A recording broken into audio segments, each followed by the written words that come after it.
Bismillahirrahmanirrahim. Assalamualaikum warahmatullahi wabarakatuh. Alhamdulillahirabbil alamin, wassalatu wassalamu ala asyrafil anbiya'i wal mursalin nabiyina Muhammadin wa ala alihi wa sahbihi ajma'in.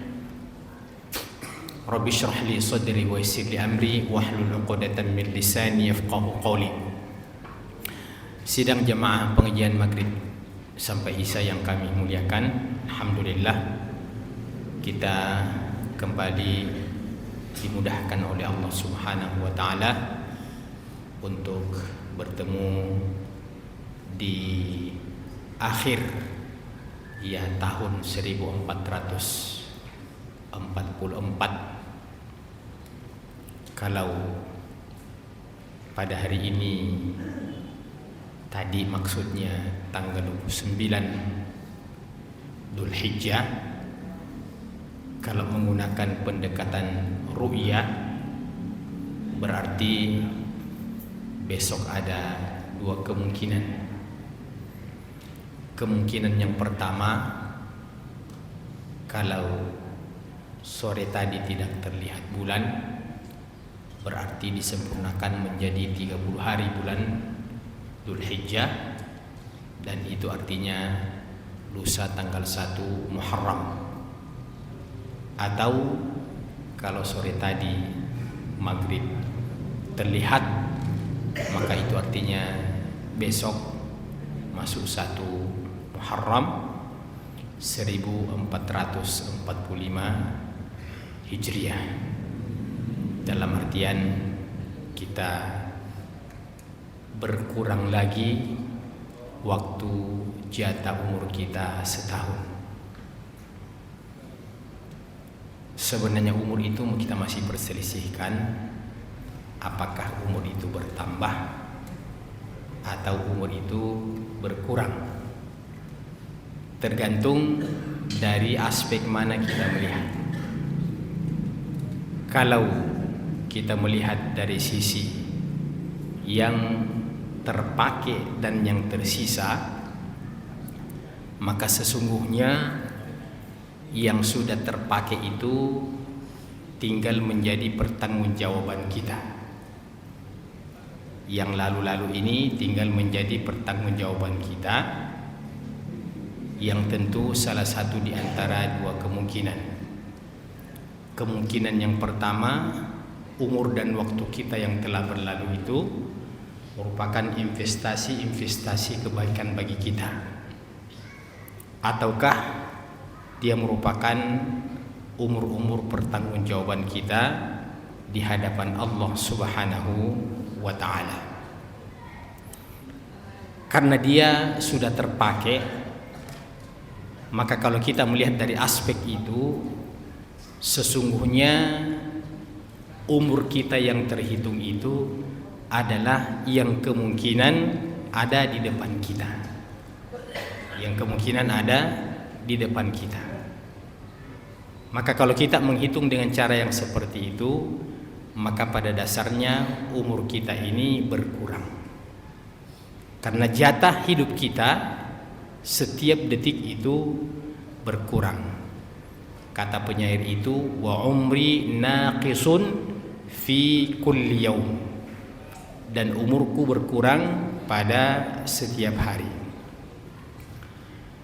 Maka ada 3 keadaan manusia berkaitan dengan waktu.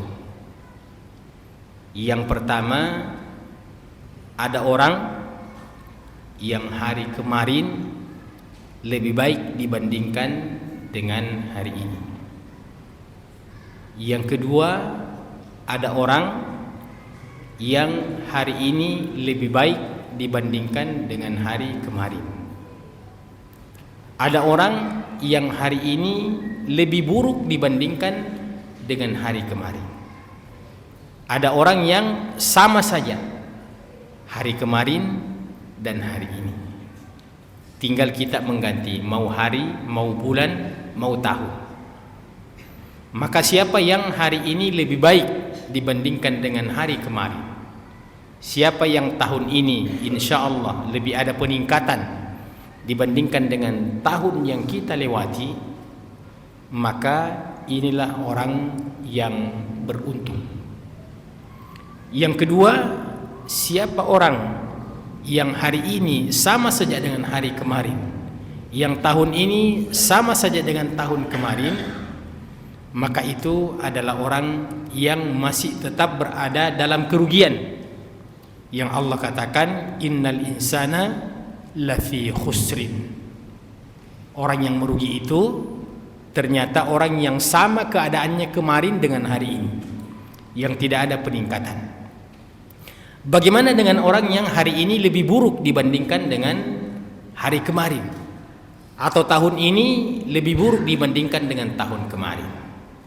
Kalau Allah memberikan umur kita untuk menginjakkan kaki di tahun 1445, maka kita akan dapat membandingkan keadaan kita 1444. Apakah atau di manakah kita dari tiga kemungkinan itu? 1445 lebih baik dibandingkan dengan tahun yang kita tinggalkan, sehingga itu kita termasuk orang yang beruntung? Ataukah opsi yang kedua, sama saja antara hari kemarin dengan hari ini, itu adalah orang yang merugi? Bagaimana dengan orang yang hari ini lebih buruk dibandingkan dengan hari kemarin, yang tahun ini lebih buruk dibandingkan dengan tahun kemarin? Maka ini bukan rugi, tapi dia masuk dalam kategori orang yang binasa. Jadi orang yang beruntung, orang yang merugi, dan orang yang binasa.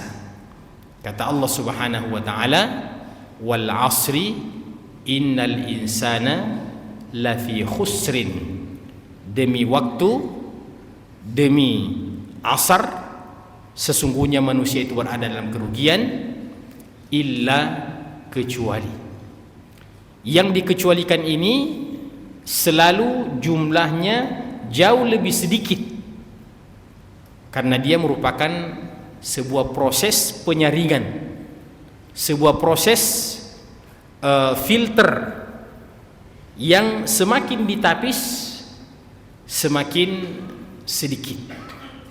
Sesuatu yang ditapis itu biasanya yang banyak itu adalah ampas. Apa saja? Saya ingat orang tua kita di kampung dulu ketika membuat minyak kelapa. Minyak kelapa masih sangat tradisional sekali. Itu diparut, kemudian diperas santannya. Iya, itu banyak sekali. Iya, berliter-liter itu. Iya, mungkin 1 ember, 2 ember itu hasilnya itu.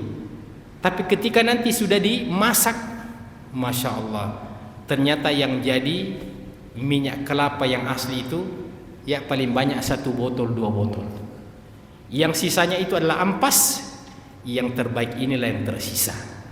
Maka ketika Allah mengatakan illal ladzina amanu wa amilus solihati wa tawasaw bil haqqi wa tawasaw bis sabr, itu menunjukkan bahwa sebanyak-banyaknya orang beriman, dia lebih sedikit dibandingkan dengan orang yang tidak beriman.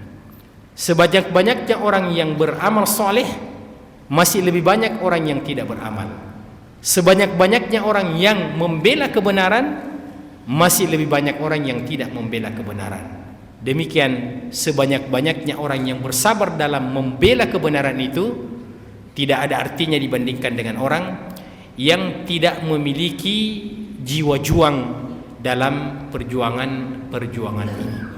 Makanya Allah Subhanahu wa taala mengatakan, wa qalilum min ibadiyasy syakur, sangat sedikit di antara hamba-hambaku yang bersyukur. Jadi semakin kita ke sana, semakin tertapis dan tersisa entah beberapa butir saja. Kita dalam kehidupan ini antara orang beriman dengan yang tidak beriman, lebih banyak yang tidak beriman. Kemudian yang beriman lagi dalam kategori umat Islam, Berapa orang beriman itu, berapa orang Islam maksud saya, berapa orang Islam itu yang mendirikan sholat, yang sholat maksudnya, mau khusyuk mau tidak khusyuk, yang penting sholat. Berapa yang sholat dan berapa yang tidak sholat? Belum ada survei ya elektabilitas tentang mana yang lebih tinggi angkanya, yang sholat atau yang tidak sholat. Iya. Kenapa tidak sering disurvei ini, Pak? Karena tidak ada sesuatu yang menjanjikan di situ. Ya, tidak ada sesuatu yang menjanjikan di situ. Yang disurvei itu ya yang calon-calon presiden, yang calon-calon ini, yang elektabilitasnya ini, ya. Itu yang sering diikuti karena di situ yang menjanjikan dari sisi keduniaan. Adapun tentang berapa elektabilitas daripada orang yang sholat, orang yang tidak sholat, itu kita tidak tahu, wallahu ta'ala alam. Kemudian orang yang sholat lagi itu, kalau kita ingin saring lagi dari umat Islam, terutama yang laki-laki itu, kira-kira berapa yang sholat jamaah?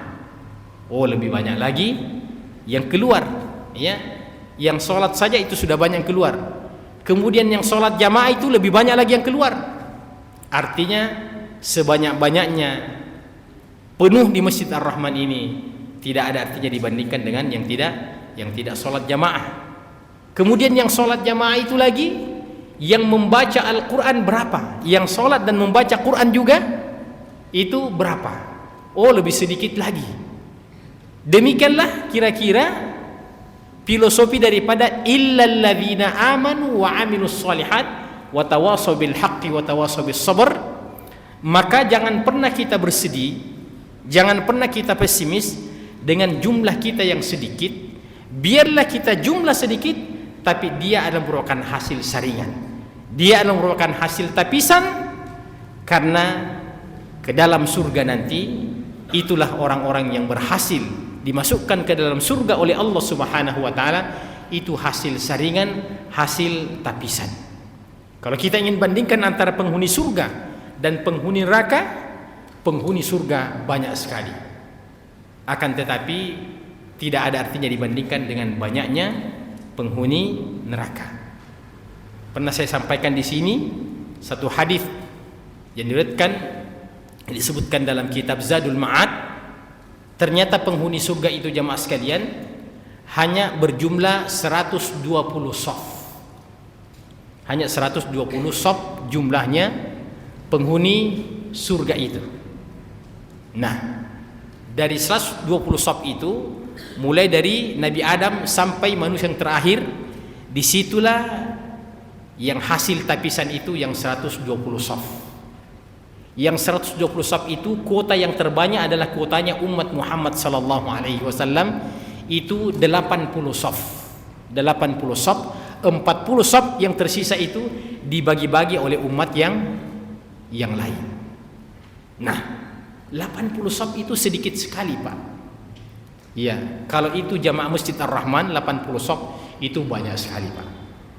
Tapi kalau surga cuma 80 shaf, itu ngeri-ngeri sedap, Pak.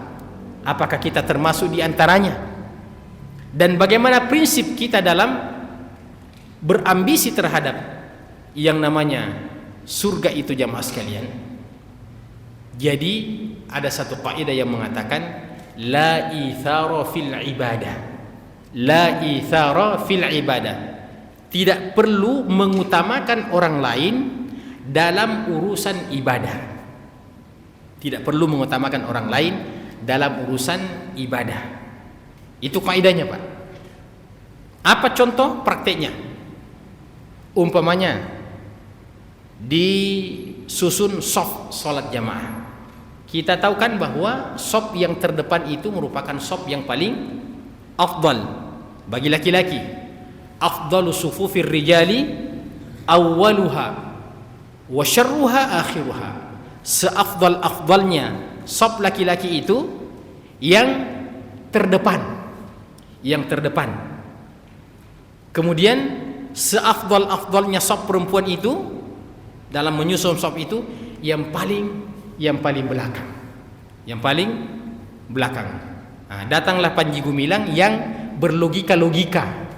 Dia katakan najis amat perempuan itu, kok ditempatkan di belakang. Makanya dalilnya ditempatkan di depan supaya dia tidak masuk dalam kategori orang yang dipandang secara sinis dalam aturan agama. Wal'iyadzubillah. Inilah ketika orang beragama dengan akal. Bukan berarti bahwa kita tidak menggunakan akal ketika kita beragama, tapi tidak seluruhnya bahwa agama itu harus sesuai dengan akal. Ada perkataan daripada Ali bin Abu Thalib yang mengatakan, "Lau kana ad-dinu bil aqli lakana aula bil mashi asfal ar-rijl." Andaikan agama itu harus selamanya dengan logika dan akal, maka bagi orang yang mengusap khuf itu adalah alas kaki yang dipakai ketika bepergian. Kemudian ketika kita mau berwudu itu ada keringanan tidak membuka khuf itu. Seperti umpamanya sepatunya tentara itu yang terlalu banyak pengikatnya, itu kan susah dibuka, Pak. Maka kalau seseorang dalam perjalanan itu boleh membasuh saja, ya bukan membasuh, mengusap, ya. Kalau membasuh itu berarti mencuci, mengusap pada bahagian atas daripada alas kakinya itu.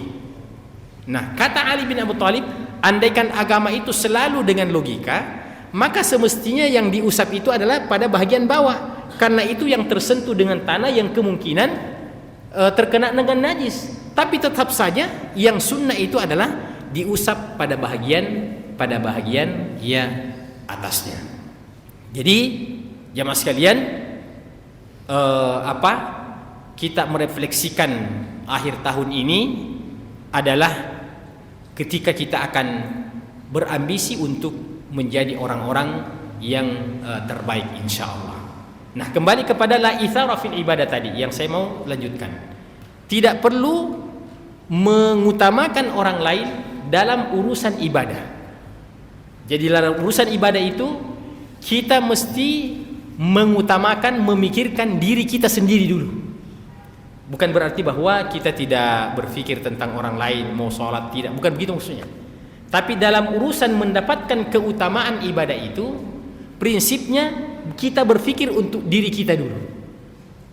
Contoh, ketika kita mengatur shaf, imam sudah memberikan aba-aba, istawu wa'tadilu, luruskan, rapatkan shaf.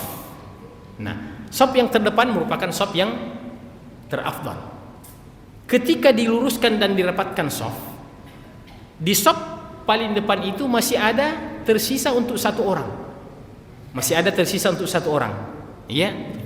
Maka di shaf yang di belakang itu, yang kedua itu atau shaf keberapa saja, ketika melihat shaf yang yang masih kosong itu, maka mestinya dia langsung melompat mengisi itu. Cepat dia mengisi. Ya.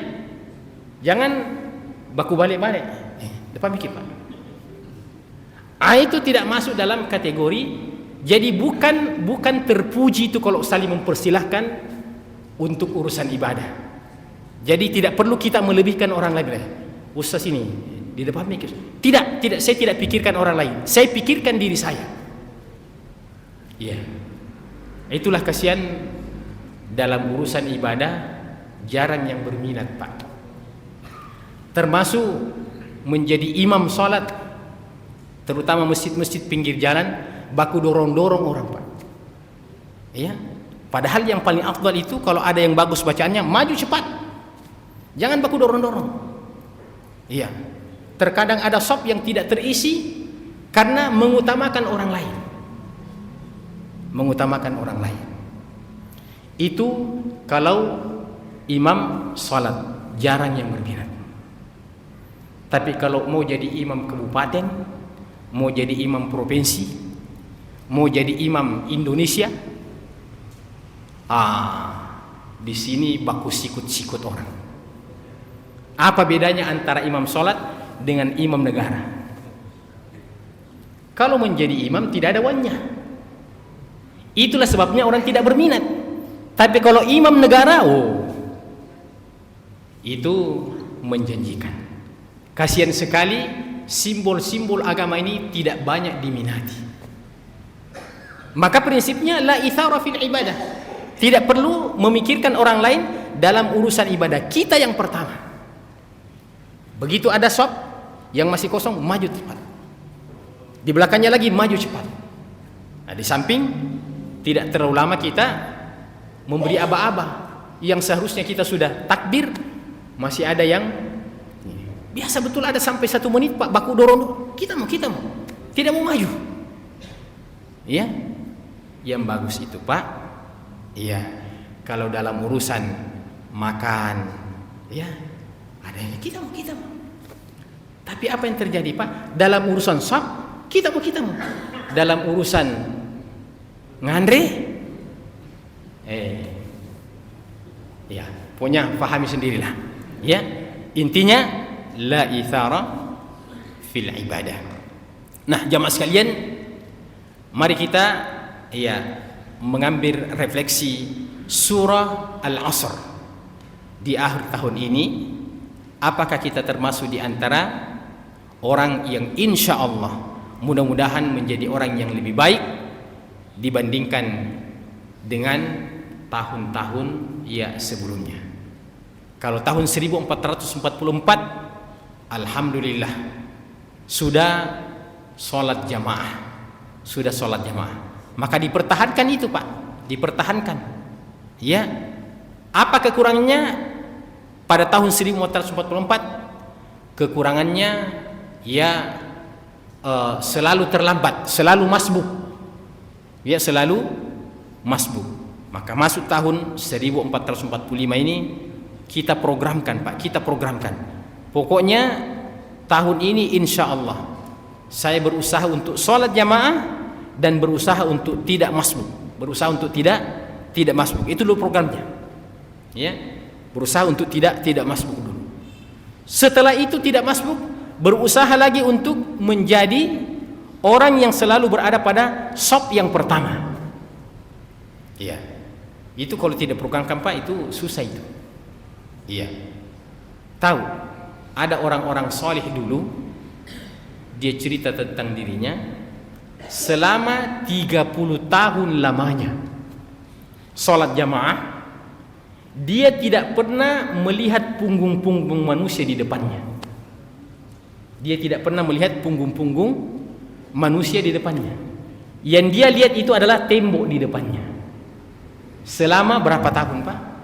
30 tahun. Iya. Nah, kita yang dari subuh sampai sekarang ini, berapa kali kita lihat punggung manusia? Iya. Atau lebih buruk daripada itu, tidak sholat jamaah. Yang dia lihat punggungnya istrinya, karena di rumah. Nah, itu lain lagi ceritanya itu Pak, Tapi orang soleh diceritakan ini, dia katakan selama 30 tahun saya tidak pernah melihat punggung-punggung manusia. Kira-kira bagaimana itu caranya itu? 30 tahun tidak pernah masbuk, 30 tahun tidak pernah ketinggalan shop yang pertama. Makanya lihat itu Pak, seperti di Masjid Nabawi dan di Masjidil Haram, ada memang tempat di situ yang sudah di booking, biar jam berapa kita datang tidak mungkin kita menempati tempat itu. Seperti di belakangnya imam, jam berapa saja tidak mungkin kita berada di situ Pak, karena sudah ada orang memang yang booking itu. Yang di belakangnya itu penghafal Quran semuanya, bukan orang kaleng-kaleng di belakang situ Pak. Dan subhanallah Pak, ini cerita pengalaman sedikit. Mungkin juga ada yang pernah mengalami itu Pak. Suatu ketika, sudah lama, bukan tahun-tahun terakhir ini, sudah lama, saya pernah iktikaf di Masjidil Haram, 10 terakhir. Pada malam yang diprediksi sebagai malam-malam Lailatul Qadar, itu puncaknya jamaah di situ Pak. Biasanya pada malam ke-27 itu. Semua orang-orang yang berada dari provinsi-provinsi yang lain di Saudi itu berdatangan semuanya. Ya, berdatangan semuanya.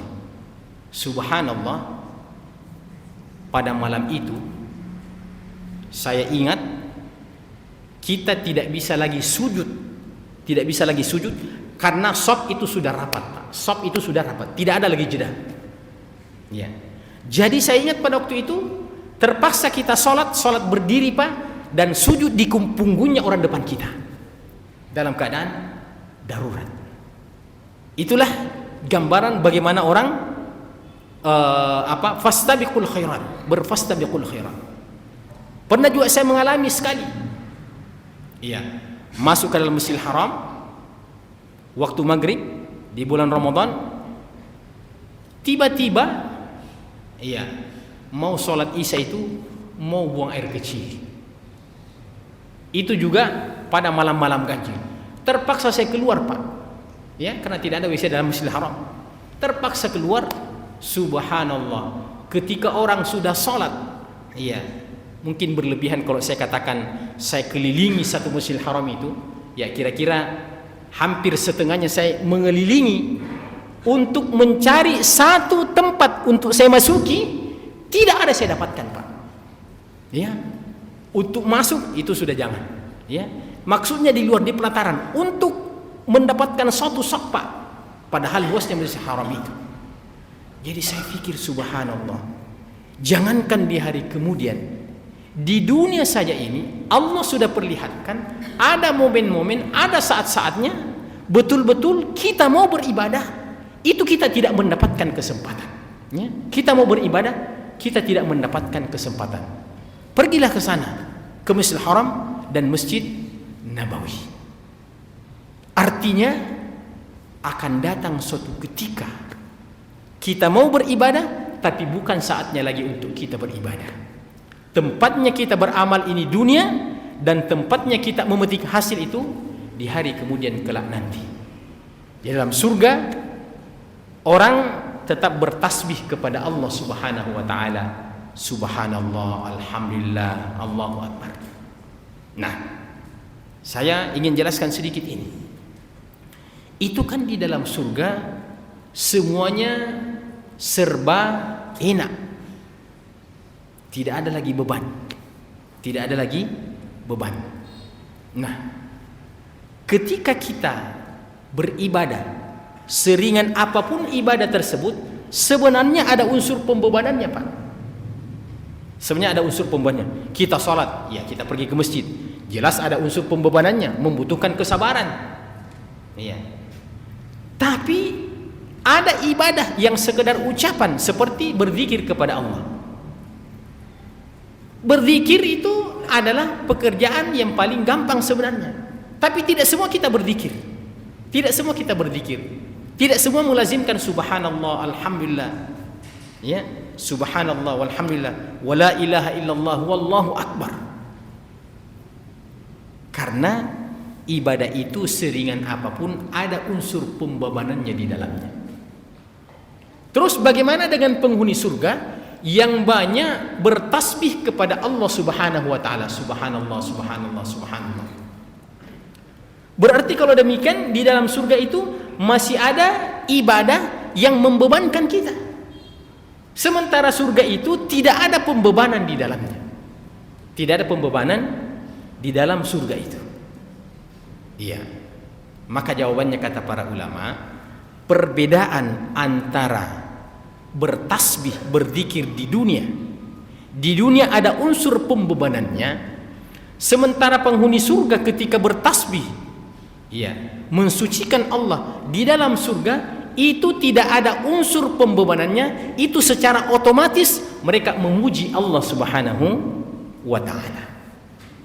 Kalau ada unsur pembebanannya berarti itu belum surga, Pak. Kapan ada aktivitas di dalam surga yang ada unsur pembebanannya, maka itu belum surga. Belum surga.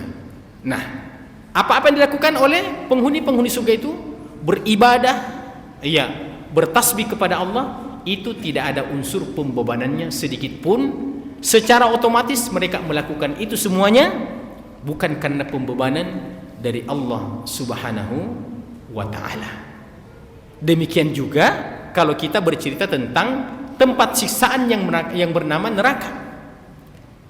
Kalau di neraka itu masih ada jedah walaupun sesaat, sedikit beristirahat dari yang namanya siksaan, itu belum aslinya surga. Ya, belum aslinya surga. Ketika penghuni neraka belum aslinya neraka. Ketika penghuni neraka itu pernah sedetik diistirahatkan dan tidak merasakan siksaan, berarti itu belum aslinya neraka. Iya. Begitu, Pak. Nah, di dalam surah Az-Zumar, Allah Subhanahu wa taala menceritakan tentang bagaimana keadaan penghuni surga ketika akan masuk ke dalam surga. Dan Allah menceritakan juga bagaimana keadaan penghuni neraka ketika akan masuk ke dalam neraka. Allah Subhanahu wa taala mengatakan tentang penghuni neraka. Ya. Wasiqal ladzina kafaru ila jahannama zumara hatta idza ja'uha futihat abwabuha. Itu tentang penghuni neraka. Adapun tentang penghuni surga, kalau mau lihat ayatnya di surah Az-Zumar, wasiqal ladzina taqaw rabbahum ilal jannati zumara hatta idza ja'uha wa futihat abwabuha. Jadi penghuni neraka ketika mereka secara berombongan, ya, itu dijebloskan ke dalam neraka, kata Allah Subhanahu wa taala, futihat abwabuha, dan dibuka pintu neraka itu. Dan dibuka pintu neraka itu. Kemudian wasiqal ladzina taqaw rabbahum ilal jannati zumara hatta idza ja'uha wa futihat abwabuha. Demikian pula penghuni surga ketika diantar untuk masuk ke dalam surga secara berombongan dan dibuka pintunya. Nah, dalam ayat ini perhatikan baik-baik, Pak. Ketika Allah menyebutkan tentang dibukanya pintu surga dan pintu neraka, ada satu huruf yang membedakannya. Ada satu huruf yang membedakannya. Kalau kaitannya dengan penghuni surga yang diantar masuk ke dalam surga, Allah katakan wa futihat abwabuha. Ada wawunya. Wa futihat abwabuha. Kalau penghuni neraka, ya, yang dijebloskan ke dalam neraka, Allah katakan futihat abwabuha. Futihat abwabuha. Jadi ada yang pakai waw, ada yang tidak pakai waw. Jadi Quran itu tidak bisa ditambah dikurangi biar satu huruf, Pak, karena itu berpengaruh. Apa pengertian daripada wa futihat, kasus tentang penghuni surga yang diantar masuk ke dalam surga ketika dibuka pintunya, wa futihat abwabuha, dan dibuka pintunya. Padahal ini yang diantar ini adalah penghuni surga yang sudah pasti, sudah ada list namanya bahwa mereka adalah penghuni surga. Ya, maka ketika sampai mereka di depan surga, di depan pintu surga, itu wa futihat abwabuha, dan dibuka pintunya. Wow, di sini kata para ulama itu menunjukkan bahwa ditunggu datangnya Nabi Sallallahu Alaihi Wasallam. Itulah syafaat kubra. Jadi yang membuka pintu surga itu di hari kemudian nanti untuk umat Muhammad SAW, yang langsung membuka adalah Nabi kita Muhammad Sallallahu Alaihi Wasallam. Ayatnya wa futihat abwabuha. Jadi ternyata Nabi dengan umatnya itu tidak bersamaan. Tidak bersamaan. Umatnya lebih duluan datang, kemudian belakangan Nabi Muhammad. Berarti kalau demikian, berarti orang yang mau masuk surga ini terpaksa dia menunggu untuk sementara karena belum dibuka pintunya. Itu dalam kasus surga. Itu dalam kasus surga. Ternyata mereka harus masih menunggu syafaat al-kubra dari Nabi Sallallahu Alaihi Wasallam. Maka ketika mereka datang, ya, kita bayangkan kayak seperti datang ke masjid lah. Iya. Saya pernah di salah satu masjid, ya. Baru sang tungku itu agak cepat-cepat datang pada hari Jumat, ya. Saya datang 11:30, Pak. Ternyata belum dibuka, ya, pintunya itu masjid. Kebetulan di grup khatib itu, wah, di situ banyak ustadz, banyak pengurus masjid yang melapor. Rata-rata terlambat khatibnya. Ya, pas masuk itu WA begitu, Pak, ya, saya langsung foto itu masjid. Saya bilang, kalau saya sebaliknya, saya sudah datang tapi masjidnya yang belum terbuka. Ya, jadi menaikkan nama sedikit. Tentang kasus penghuni neraka yang dimasukkan ke dalam neraka, wa futihat abwaaba, tidak pakai waw. Tidak pakai waw. Apa perbedaan cara pakai waw dengan tidak pakai waw? Iya. Saya lupa ayatnya. Coba kalau ada yang buka sedikit. Wasiqal ladzina, coba diketik wasiqal ladzina taqau, dapat mitu. Supaya dibacakan. Ayat berapa? 71. Coba dibacakan itu sedikit itu tentang penghuni surga dan penghuni neraka.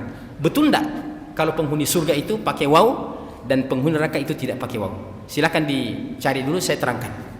Jadi tentang penghuni neraka ini Allah katakan futihat abwabuha. Futihat abwabuha. Ini sudah pasti penghuni neraka. Apa maksudnya dengan tidak adanya waw? Jadi perbedaan antara penghuni surga dan penghuni neraka ketika akan memasuki pintu neraka dan surga itu sama-sama terbuka. Kasusnya pintu surga itu ditunggu sejenak. Ditunggu sejenak. Padahal sudah mau sekali masuk, ditunggu sejenak. Oke? Itu begitu susahnya masuk surga, Pak. Masih ada perjuangan. Tapi tentang kasus penghuni surga, penghuni neraka ini, Pak, ketika mereka masuk ke situ langsung terbuka, tidak ada yang ditunggu-tunggu. Ya, tidak ada yang ditunggu-tunggu. Kata para ulama, kalau penghuni neraka masih menunggu 1 menit, itu artinya masih ada kesenangan bagi mereka. Ya, kan biasanya orang, ditunda panggilan, masih bisa tidur di rumah. Ya, masih tidur di rumah. Ya, kalau neraka tidak ada, Pak. Begitu Anda penghuni neraka, begitu diantar dan jemloskan masuk ke dalam neraka, futihat, bukan wa futihat, langsung dibuka. Makanya kita katakan tempat satu-satunya yang semuanya adalah kesenangan, sedikit pun tidak ada pembebanan di dalamnya, hanya surga. Hanya surga saja. Sebaliknya, tempat satu-satunya yang semuanya ada siksaan, tidak ada sedikit pun positifnya, tidak ada sedikit pun positifnya, tempat itu yang bernama neraka. Jadi di hari kemudian kelak nanti, sekali senang tidak akan pernah lagi ada kesengsaraan. Sekali sengsara yang abadi, tidak akan pernah lagi ada kesenangan. Kapan kita merasakan itu? Terkadang kita senang, terkadang kita sengsara, Pak. Di mana itu? Di dunia, Pak. Di dunia. Iya. Kalau lagi tanggal-tanggal baru, ya senang-senang lagi ke yang PNS, yang karyawan. Iya. Sambaran lagi. Iya. Tebal lagi dompetnya. Tapi kalau sudah tanggal 32, iya. Iya. Saya bilang saya berkelakar sama seorang teman tadi, lama baru saya telepon. Saya bilang mohon maaf ini, iya, lama baru saya telepon. Ya, saya ada sedikit masalah. Saya bilang di antara hal yang saya alami selama ini, saya sering garuk-garuk saya punya kepala, tapi sebenarnya tidak gatal. Ya, berarti itu ada masalah. Ya, jadi kalau bapak-bapak sering garuk-garuk kepala tidak gatal, itu sebenarnya ada masalah itu, Pak. Ada masalah. Dunia ini itu selalu berpadu itu, Pak. Allah katakan wa tilkal ayyamu nudawiluha bainan nas. Itulah hari-hari yang kami pergilirkan keadaannya dalam kehidupan dunia ini. Mana ada orang dalam kehidupan dunia ini stagnan terus, Pak? Pasti berpadu, Pak. Terkadang kita senang, terkadang kita susah, ya. Terkadang kita menduduki posisi yang strategis, ya. Yang paling menyakitkan itu kalau sudah puncaknya di atas, tiba-tiba jatuh. Oh, tiba-tiba tidak ada lagi yang hormat, tiba-tiba tidak ada lagi yang bukakan pintu mobilnya, ya. Nah, makanya kita ini orang-orang yang menduduki jabatan, Pak, jadikan semuanya itu seakan-akan itu adalah milik yang tidak abadi, dan karenanya la taj'alid dunya akbar hammina, jangan jadikan ya dunia itu sebagai sebuah tujuan yang paling membuat kita berambisi. Tapi jadikan dunia itu cukup di tangan kita, jangan masukkan ke dalam hati. Ya, jangan masukkan ke dalam hati, cukup di tangan kita. Allahumma ja'alid dunya fi aidina. Ya Allah, jadikan dunia ini di tangan-tangan kami. Sebab kapan kita masukkan ke dalam hati kita, ini akan menjadi besar dan akhirnya terpinggirkan ibadah-ibadah itu. Apa contohnya, Pak? Contohnya, ya, kita habis cuci motor, ya, kita cuci motor, kita cuci sampai 1 jam, dilap apa? Nah, kita ini juga orang rajin sholat jamaah, ya. Begitu kita habis cuci mau pergi ke masjid, ya, 100 meter, ya. Kalau jalan, ya jauh, ya. Tapi pas kita mau ke masjid hujan. Nah, kita berpikir, baru-baru dicuci di motor ini, ya, apalagi kalau dimasukkan, ya, mobil 50.000, ya. Kemarin anak saya nelpon sudah di pencucian mobil, tapi saya kayaknya gerimis-gerimis ini, bagaimana? Cuci saja, cuci, tidak usah pikir itu, cuci saja, ya. Jadi harus dilawan itu, Pak. Jangan gara-gara saking sayangnya kita sama kendaraan, gara-gara itu kita tidak pergi sholat jamaah, ya. Biarkan dia kotor, ini namanya kotor fisabilillah, ya. Biarkan dia kotor. Jangan pernah kita menempatkan dunia ini berada pada posisi yang tertinggi. Dan saya pernah mendengarkan pengurusnya Masjid Jogokarian yang di Jogja itu, Pak, yang terkenal, yang bagus manajemennya, ya, yang akhir bulan katanya itu 0 rupiah, tapi kalau sudah masuk bulan baru miliaran rupiah. Jadi katanya pengurusnya itu pusing itu mau menghabiskan itu uang, bagaimana caranya dihabiskan. Tapi begitu habis datang gantinya. Ya, mudah-mudahan Masjid Ar-Rahman juga pusing, ya, mau menghabiskan tapi selalu banyak, Pak. Ya. Maka kata beliau, mestinya kita mengurus masjid itu, kita jadikan itu sebagai kebanggaan dan skala prioritas. Kata beliau, apa pekerjaannya, Pak? Oh, saya sebagai ketua masjid, ya, Ar-Rahman. Oh, Masya Allah. Itu pekerjaan apa, Pak? Bilang, itu pekerjaan utama, ya. Terus pekerjaan sampingan, ya, direktur sebuah perusahaan, ya, direktur sebuah perusahaan. Apa pekerjaan? Saya imam tepat di Masjid Ar-Rahman. Oh, begitu, Pak, ya. Apa pekerjaan sampingnya? Ya, sedikit ada tambang itu di daerah Sulawesi Tenggara. Ya, itu pekerjaan sampingan. Ya, pekerjaan sampingan. Ya. Apa pekerjaannya, Pak? Ya, pekerjaan mengurus masjid, Pak. Ya. Apa pekerjaan sampingannya? Ya, kepala dinas pendidikan, Pak. Nah, itu kata pengurusnya masjid, ya, Jogokarian. Ya. Saya juga sudah mau begitu, Pak. Tapi masih susah. Ya, kadang-kadang saya masjid, Pak, saya dari masjid ke masjid, ya. Tapi masih lebih banyak dunianya di luar, ya, masih lebih banyak dunianya.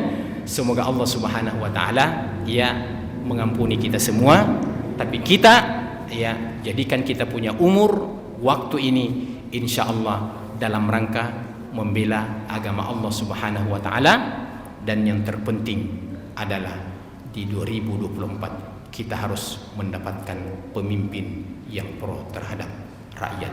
Insya Allah itu adalah merupakan harapan kita kepada Allah Subhanahu wa taala, karena pemimpin yang baik, pemimpin yang adil akan menjadikan satu negara itu insya Allah menjadi orang-orang yang baik. Tapi ketika pemimpin itu yang rusak, orang yang soleh akan bisa kembali menjadi rusak. Disitulah pentingnya kenapa Nabi mengatakan imamun